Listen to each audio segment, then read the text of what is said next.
அண்மை செய்தி. சென்னை மியாட் மருத்துவமனையில் சிகிச்சையில் உள்ள காங்கிரஸ் மூத்த தலைவர் EVKS இளங்கோவன் உடல்நிலையில் பின்னடைவு ஏற்பட்டிருப்பதாக தகவல் வெளியாகியிருக்கிறது.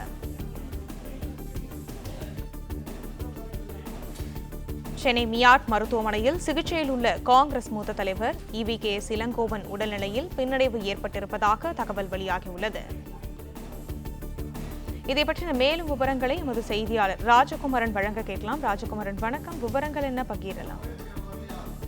சென்னை ராமாவரத்தில் உள்ள மியாட் மருத்துவமனையில் கடந்த ஒரு மாத காலமாக காங்கிரஸ் கட்சியினுடைய மூத்த தலைவரும் சட்டமன்ற உறுப்பினருமான EVKS இளங்கோவன் உயிர்காக்கும் சிகிச்சை பிரிவில் அனுமதிக்கப்பட்டு வெண்டிலேட்டர் உதவியுடன் சிகிச்சை பெற்று வருகின்றார்.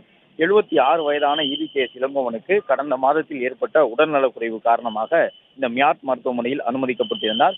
குறிப்பாக காய்ச்சலுடன் கூடிய அவருக்கு மூச்சு விடுவதில் சிரமம் ஏற்பட்டது தொடர்ந்து இந்த மருத்துவமனையில் அனுமதிக்கப்பட்டிருந்த அவருக்கு தொடர்ந்து சிகிச்சை வழங்கப்பட்டு வருகின்றது. கடந்த மாத இறுதியில் முதலமைச்சர், மருத்துவத்துறை அமைச்சர் எல்லாம் நேரில் வந்து பார்த்து EVKS இளங்கோவனுக்கு வழங்கப்பட்டு வரக்கூடிய சிகிச்சை முறைகள் குறித்து கேட்டறிந்தார்கள்.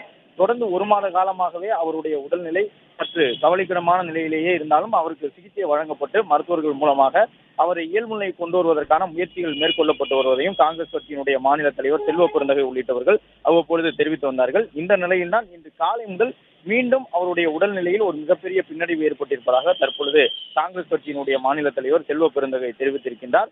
அதிலும் குறிப்பாக தற்போது மருத்துவர்கள் தங்களால் முடிந்த முயற்சிகளை மேற்கொண்டு வருவதாகவும் செல்வ பெருந்தகை தெரிவித்திருக்கின்றார். தொடர்ச்சியாக அவருடைய உடல்நிலையில் பின்னடைவு ஏற்பட்டிருக்கக்கூடிய சூழ்நிலையில் மூத்த மருத்துவர்களின் வருகைக்காக காத்திருப்பதையும் தற்பொழுது செல்வ பெருந்தகை தெரிவித்து சென்றிருக்கின்றார். தொடர்ந்து EVKS இளங்கோவனுக்கு உயிர்காக்கும் சிகிச்சைகள் வழங்கப்பட்டு வருகின்றன.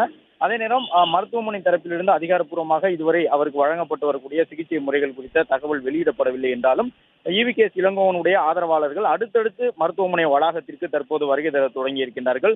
புதுச்சேரி உள்ளிட்ட இடங்களில் இருந்தெல்லாம் EVKS இளங்கோவனுடைய ஆதரவாளர்கள் இன்று காலை முதலே தொடர்ச்சியாக மருத்துவமனையை நோக்கி வந்த வண்ணமாக இருக்கின்றார்கள். அவர்களில் ஒரு சிலரிடம் கேட்டபொழுது வெண்டிலேட்டர் உள்ளிட்டவற்றின் மூலமாக சிகிச்சை வழங்கப்பட்டு வரக்கூடிய சூழ்நிலையிலும் வயது முதிர்வு போன்ற இணை நோய் காரணங்களால் அவருக்கு வழங்கப்பட்டு வரக்கூடிய அந்த மருந்துகளை உடல்நிலை ஏற்றுக்கொள்ளவில்லை என்ற தகவலை EVKS ஆதரவாளர்கள் தெரிவித்து சென்றிருக்கின்றார்கள்.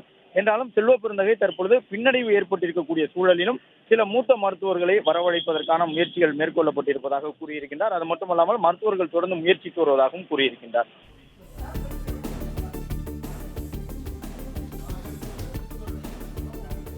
விவரங்களை வழங்கியமைக்கு நன்றி.